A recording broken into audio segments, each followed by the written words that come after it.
Eh bien, bienvenue dans Salle de presse, une émission qui fait parler les aînés, mais pas seulement les aînés, mais également c'est un projet intergénérationnel. Et aujourd'hui, j'ai le grand plaisir d'avoir Aline Ayoub en studio. Bonjour Aline. Bonjour Xavier. Alors Aline est déjà familière avec la radio Choc FM puisqu'elle était venue dans le cadre de l'émission Réussir sa vie avec Guy Lucas. Elle est de retour avec nous aujourd'hui pour parler justement de la retraite et notamment de l'embauche et des plans de retraite. Alors tout d'abord, on va commencer quand même par une courte présentation de toi-même, Aline. Oui, avec plaisir. Alors voilà, mon nom est Aline Ayoub. Je suis la fondatrice de la firme de gestion conseil en ressources humaines Aline Ayoub HR Consulting. Et en fait, nous agissons comme des sous-traitants pour les petites et moyennes entreprises qui n'ont pas suffisamment d'effectifs sur place en termes de personnel pour avoir leurs ressources humaines sur place à temps plein. Alors, nous agissons comme étant leurs sous-traitants sur une base à temps partiel. D'accord. Et je suis également coach de carrière, donc je fais beaucoup d'accompagnement pour les gens qui ont soit quitté leur emploi ou qui veulent accéder à des postes supérieurs à l'intérieur de leur propre entreprise ou encore qui veulent changer de carrière. Et effectivement, le sujet d'aujourd'hui est pile poil parce que j'aide aussi les personnes qui décident de prendre leur retraite. Je les accompagne en fait de c'est quoi les prochaines étapes dans leur vie. Alors justement, ma première question, ça va être, alors est-ce qu'on peut rester actif lorsqu'on prend sa retraite, Aline? Oui, absolument, Xavier. Écoutez, il y a beaucoup de gens qui donnent une connotation négative au mot retraite. Et malheureusement, ils s'imaginent qu'être à sa retraite, c'est tout simplement de s'asseoir devant la télévision et de ne rien faire. Eh bien, j'ai des nouvelles pour vous, messieurs, dames. Il y a énormément de choses que vous pouvez faire. Puis, effectivement, si vous décidez de travailler, j'appelle ça le cumul emploi-retraite, Oui. bien à ce moment-là, vous pouvez le faire. Puis, une des façons qui est très raisonnable, c'est finalement les compétences que vous avez acquises tout au cours de votre vie, vous pouvez les mettre à profit pour les jeunes entrepreneurs qui débutent et ouvrir votre propre boîte de gestion conseil dans le domaine de votre spécialisation. Oui. Alors, je vais passer à cette question maintenant, si tu veux bien, Aline, justement. Oui. Quelle est la législation là, en Ontario? Parce qu'on a des auditeurs à Choc FM qui viennent d'autres pays où c'est peut-être différent. En Ontario, est-ce qu'on peut travailler pendant sa retraite? Absolument. En fait, le 12 décembre 2006, bien exactement, il y a eu une révision qui s'est faite au Code du travail canadien à l'effet que les employeurs n'ont pas le droit de discriminer sur l'âge lorsqu'ils embauchent du personnel ou bien lorsqu'ils donnent des promotions.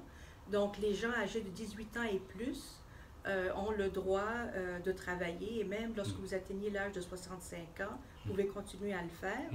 La seule flexibilité donnée à l'employeur, c'est au niveau de la couverture des bénéfices. D'accord. Les gens âgés de 65 ans, l'employeur n'est pas tenu de les couvrir au niveau des bénéfices. Oui. Toutefois, il peut choisir de le faire. Oui. Alors, l'un n'empêche pas l'autre, absolument. Oui. Certaines professions comme la mienne, je vais ajouter ma petite touche personnelle, si tu veux bien, Aline, j'étais enseignant. Oui. Donc, je peux continuer à enseigner, mais à remplacer les enseignants. Mais je suis limité dans le nombre de jours par an. Et ça, c'est mon fonds de pension des enseignants qui intervient. Oui. Mais quant à la législation en Ontario, Absolument. on peut travailler comme l'autre. Il y a toutefois une bémol, c'est que si vous êtes juge ou juge de paix et que vous atteignez l'âge de 65 ans, bien à ce moment-là, ce n'est pas couvert. Vous devez arrêter de travailler à l'âge de 65 ans. Donc, mis à part quelques exceptions, là, il n'y a pas beaucoup de restrictions. Alors, on est en retraite et on veut lancer son entreprise, sa petite affaire. Comment est-ce qu'on fait pour bien recruter? Parce que dans ton domaine, c'est ton domaine d'expertise. Oui, est-ce qu'il y a une façon de procéder? Oui, il y a une façon de procéder, mais je vous dirais toutefois qu'avant de penser à recruter, il faut vraiment se demander, lorsqu'on décide de lancer notre entreprise, est-ce que j'ai le profil d'un entrepreneur? Oui. Et je vais vous raconter une petite anecdote à ce sujet. Lorsque j'ai débuté ma propre entreprise et que je donnais ma première session de formation, bien, je me suis rendu compte une demi-heure avant la présentation que je n'avais pas de projecteur. Oui. Naturellement, je viens d'un milieu corporatif, alors tout était fourni. Oui. Alors, simplement pour démontrer à nos auditeurs que n'importe quelle dépense que l'on décide de faire a un impact direct sur notre marge de profit. Donc, les gens qui décident de lancer leur entreprise, avant même qu'ils songent à embaucher des gens, c'est très important d'évaluer si vraiment, c'est nécessaire de le faire. Oui. Et deuxièmement, de regarder la marge de profit, à quel point l'embauche de nouvelles personnes va avoir un impact sur notre marge de profit. Bien sûr. Alors, ce qui est très important finalement, c'est de s'assurer qu'il y a un marché pour l'idée que l'entrepreneur a en tête, mais plus particulièrement de s'assurer que la personne a le profil entrepreneurial. Il n'est pas donné à tout le monde Voilà. de devenir entrepreneur. Voilà. Il faut avoir la passion, il faut avoir l'ambition, mais il faut surtout avoir les nerfs solides pour être capable d'encaisser les coups. Ouais. Parce que c'est pas toujours rose. Il y a énormément d'étapes à franchir avant effectivement de faire la conversion entre un client potentiel et un client. Ouais. Ensuite, une fois que ça c'est fait, il faut vendre la marchandise ou le service au client et après ça, il faut se faire payer. Ouais. Alors, il faut avoir des nerfs solides, il faut avoir une passion, il faut aussi avoir soit un service ou encore un produit qui répond aux besoins. Il y a beaucoup de gens qui commencent avec moi puis qui ont des excellentes idées. Toutefois, il n'y a pas de besoin sur Voilà. le marché pour les idées. Ouais. Donc, une fois qu'on se dit, oui, j'ai le profil, oui, j'ai les nerfs solides, je suis capable, et qu'on a un fonds de roulement suffisamment intéressant pour être capable d'embaucher, bien à ce moment-là, oui, l'étape d'embaucher. Et comment embaucher les meilleures personnes? Bien, je vous dirais, Xavier, c'est vraiment d'aller chercher les gens avec lesquels on va se sentir le mieux pour travailler, qui partagent nos valeurs, les gens qui sont là pour les bonnes raisons. C'est la relation interpersonnelle. C'est la relation interpersonnelle, Ouais. parce que la relation interpersonnelle, on ne peut pas la développer. Elle existe ou elle n'existe pas. Ouais. Toutefois, développer des compétences, oui, ça peut se faire. D'accord. Alors, ça serait ça, c'est d'avoir des personnes qui nous entourent avec lesquelles on va se sentir bien de se voir ou bien de communiquer sur une base régulière. Les gens souvent oublient qu'une fois qu'on a passé l'entrevue avec un individu, bien, ça ne s'arrête pas là. Si on décide de les embaucher, bien, on ne les verra pas juste 1 heure par jour. On va les côtoyer quotidiennement. Voilà. Alors, c'est très important de se demander, est-ce que je vais être capable de travailler avec cette personne sur une base quotidienne? Est-ce que je vais bien m'entendre avec elle? Ouais. Est-ce qu'elle est ici pour les bonnes raisons? Est-ce qu'elle a les habiletés que moi, je n'ai pas pour être capable d'assurer une complémentarité? D'accord. Alors, ce sont tous des éléments très, très, très importants qu'il faut garder en tête. Alors, on retourne avec ce projet, je veux créer une petite entreprise, Oui. une petite affaire. Oui. Où est-ce que je peux m'informer, les ressources qui sont disponibles pour justement me lancer dans cette aventure? Oui. Bien, les ressources sont nombreuses. Il y a énormément d'endroits qui aident les jeunes entrepreneurs à se partir, que ce soit la Banque de développement du Canada ou des associations à but non lucratif. Parce que le point de départ, finalement, c'est d'élaborer un plan d'affaires. Parce que d'avoir des idées, c'est bien, mais d'asseoir nos idées sur un morceau de papier, c'est encore mieux. Oui. Ça les rend beaucoup plus concrets. Et finalement, on peut visualiser les embûches, on peut visualiser les moyens que nous allons prendre pour finalement outrepasser ces embûches. Mais oui, les ressources sont énormes, Okay. que ce soit avec le RDE, que ce soit avec la passerelle, que ce soit avec d'autres organisations anglophones, ou encore, comme je disais ultérieurement, la Banque de développement du Canada. D'accord. Les coûts, naturellement, vont varier dépendant de l'aide que nous allons aller chercher. D'accord. Mais je vous dirais que l'investissement en vaut la chandelle. En vaut la chandelle, oui. Absolument. Alors, j'imagine qu'on vous informe, on vous forme, mais est-ce qu'on vous accompagne aussi? Oui, il y a un service d'accompagnement également. Okay. Je pense particulièrement à un programme offert par Oasis, okay, où ils accompagnent les dames qui veulent se partir en affaires. Oui. Et puis, naturellement, il y a sur une base mensuelle ou à tous les quarts, un rapport qui doit être créé, à savoir, bon, où êtes-vous par rapport aux objectifs que vous vous êtes fixés, quelles sont les embûches que vous avez rencontrées et quel genre de mentorat avez-vous besoin afin de vous aider à aller de l'avant. Tu es une spécialiste, une consultante en ressources humaines. Est-ce que tu as des conseils, quelques conseils à donner aux gens qui envisagent, qui viennent de prendre leur retraite et qui envisagent de se lancer dans une petite affaire? Oui, absolument. Ben, écoutez, je vous dirais que si vous décidez de vous lancer dans une petite affaire pour des raisons pécuniaires, alors à ce moment-là, oui, allez-y. Il y a toutefois beaucoup d'autres façons de travailler sans nécessairement que ça rapporte de l'argent. Ouais. Vous pouvez faire du bénévolat. Ouais. Vous pouvez également apprendre à suivre des cours de musique ou apprendre ou faire des voyages. Mais si dans votre tête, c'est nécessaire de vous assurer d'une entrée monétaire, le conseil que je vous donnerai, c'est soyez patient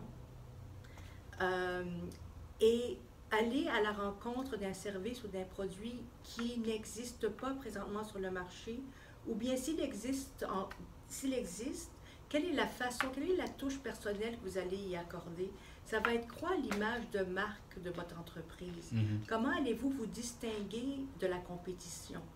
Qu'est-ce qui va faire que les clients vont venir à vous par rapport à d'autres personnes qui existent déjà sur le marché? Ouais. Donc, tout l'aspect marketing, publicité va être très, très, très important. Et je vous dirais aussi que nous sommes dans un petit monde. D'autant plus que les francophones qui habitent à Toronto, bien, on finit tous par se connaître. Donc, l'image de marque, la façon dont vous entretenez vos relations avec la clientèle, la façon dont vous transigez avec les gens, ça va se savoir. Donc, c'est très, très, très important de maintenir cette image et de vous assurer que les gens vont vous référer et à ce moment-là, le bouche à oreille va vous être extrêmement utile. Super. Alors, ma prochaine question, c'est est-ce qu'on peut, lorsqu'on est en retraite, est-ce qu'on peut devenir un expert consultant de façon assez aisée? Oui, aisé, ça prend du temps. Comme je disais tout à l'heure, ça demande de la patience, mais absolument, absolument. Okay. Lorsque vous êtes dans une niche qui est demandée et que vous faites du bon travail, que vous êtes là pour les bonnes raisons et qu'effectivement, vous aidez les gens dans le domaine de votre expertise, absolument. Moi, personnellement, ça fait déjà 6 ans que j'ai ma propre boîte. Et puis, je dois vous dire, Xavier, que ça fonctionne très bien. OK. OK. Ouais. Alors, comment, je reviens un petit peu à la question de, tu en as parlé un petit peu lorsqu'on a des employés, Oui. Parfois on fait des entrevues, mais comment est-ce qu'on choisit la bonne personne? C'est un petit peu, oui, tu as déjà abordé un petit peu ça, mais c'est une question qui me chicote un petit peu là. Oui, bien, tout comme on choisit nos employés, comme je disais tout à l'heure, c'est de choisir un employé qui a nos valeurs, qui détient nos valeurs. Ouais. Un employé avec lequel on va pouvoir avoir une relation de confiance. Voilà. Okay.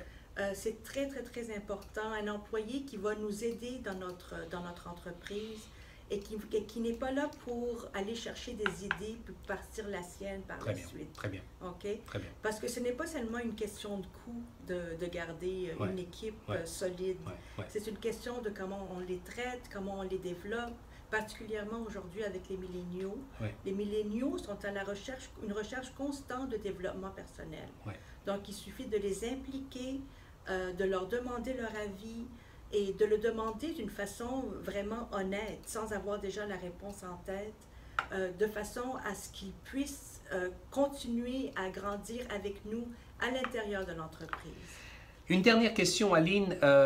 J'envisage peut-être de le faire, ça, mais comme tu le sais, je suis en retraite. Et parfois, on aimerait bien, parce qu'on a des obligations familiales, on aimerait bien pouvoir travailler à distance. Est-ce que c'est possible? Absolument, absolument. Moi, je vous dirais, il y a un bémol pour travailler à distance, d'éviter l'isolement. Okay. Et puis, la façon de le faire, c'est de continuer à avoir des interrelations avec les gens qui font partie de notre entreprise, que ce soit au téléphone, lorsque c'est possible, ou par vidéoconférence ou sur Skype, parce que c'est très facile de s'isoler lorsqu'on travaille à distance. Et si vous travaillez à distance, et si par exemple vous travaillez à partir de la maison, bien à ce moment-là, c'est d'avoir vraiment une discipline et de séparer le professionnel du personnel. Si vous travaillez à partir de votre maison, par exemple, de vraiment définir, circonscrire un endroit à l'intérieur de la maison qui va se définir comme étant votre lieu de travail. C'est tellement facile lorsqu'on a un laptop, par exemple, de le prendre et de travailler pendant qu'on regarde la télévision. Ou la table de la salle à manger. La table de la salle à manger, exactement. Ça, ce sont des choses à ne pas faire. Parce que vous ne voulez pas que la maison se définisse comme étant votre endroit de travail, mais vous voulez définir un endroit de travail à l'intérieur de la maison. Donc l'espace temporel est important. Exact. Et je vous dirais aussi de débuter votre journée toujours à la même heure, de la finir à la même heure. Et il y a des clients à moi, ce qu'ils font lorsqu'ils travaillent à partir de la maison, ils sortent le matin, ne serait-ce que pour faire le tour du bloc de la maison, et ils reviennent après chez eux. Et c'est très aussi facile de laisser envahir par un horaire lorsqu'on est à la maison.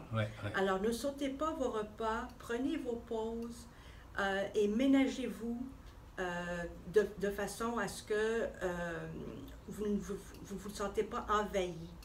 Alors, ça serait les conseils que je pourrais vous donner. Un mélange de discipline personnelle, mais aussi on a plus de flexibilité. On peut aller prendre cette marche quand on veut. Oui, absolument. Mais d'ailleurs, cette flexibilité-là peut nous servir aussi de cachette. Oui, absolument. Pour ne pas faire ce qu'on a à faire.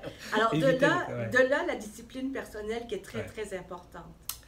Merci beaucoup, Aline. Ça m'a fait plaisir. Tu veux nous rappeler ta compagnie? Oui, absolument. Alors, c'est Aline Ayoub HR Consulting. D'accord. Et vous pouvez nous trouver, on a un site Internet. Sur Google, on pourra trouver. Oui, absolument. Eh bien, merci, Aline, ça m'a fait plaisir de venir partager ton savoir dans le cadre du programme Salle de presse. Et puis, je suis sûr qu'on te reverra pour une autre chronique, une autre entrevue. Ça va me faire plaisir, Xavier. Et quant à nous, nous restons sur les ondes de Choc FM 105.1.